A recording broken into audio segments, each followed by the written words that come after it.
Prinsipe Ibrahim. Bundok, maayos ba ang tutulugan ni Reyna namin sa loob? Mais na ang tutulugan ng lahat.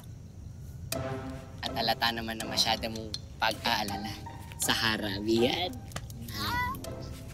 Gusto mo bang sasabsaban ng sapiro manirahan? Diyan na sila. Pabisa lang, mahal kong Reyna. Kinagagalaw kayo makita lahat. Mga kasama, maligayang pagdating sa inyong bagong tahanan. Ngayon ay maaari na kayong tumuloy sa loob ng dakilang muog.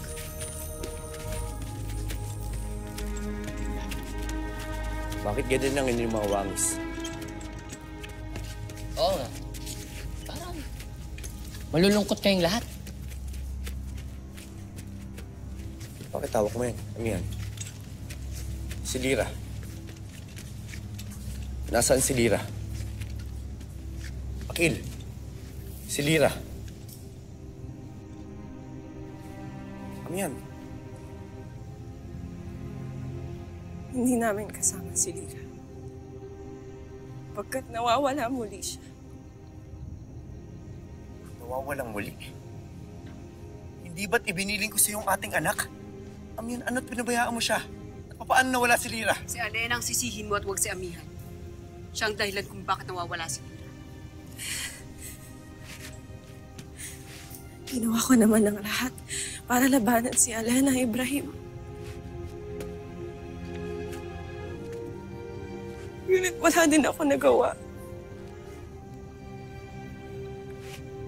Pagkat hindi naman niya inamin ko anong ginawa niya sa ating anak.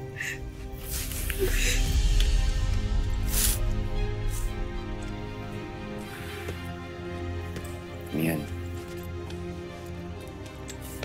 Huwag ka mag-alala. Hanapin ko si Lira. Mantok. Ikaw na munang bahala sa kanilang lahat. Kailangan kong puntahan si Alena. Hoy, sunod.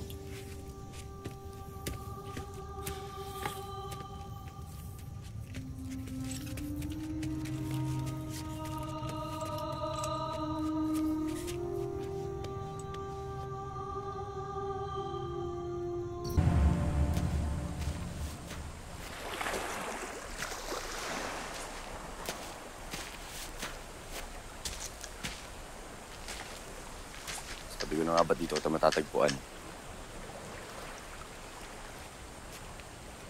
Anong kailangan mo? Katakataka lang hindi ko na maalala kung bakit ako naparito. Umalis ka na. Ayaw na kitang makita. Hindi mo pa rin mapapatawad si Danaya? Alena na, ipalawanag niya na sa akin ang kanyang sarili. Hindi niya nakilala si Khalil kaya niya ito napaslang. Dahil sinugod kayo ni Khalil kasama ni Hagorn. Itinuro ni Danaya na kaaway ang aking anak. Kaya niya siya pinatay. Kaya sabihin mo nga sa akin, Ibaro, bakit ko patatawarin si Danaya? Alena, huwag mong hayaan matulad ka kay Perena. Huwag mong hayaan maging matigas ang iyong puso. Tanging si Perena lamang dumamay sa akin. Siya lamang nakuunawa sa aking nararamdaman para sa aking anak. Kaya wala kang karapatang pagsabihan ako ng ganyan, iba. At kahit magpatawad pa ako, hindi na may babalik ang buhay ng aking anak.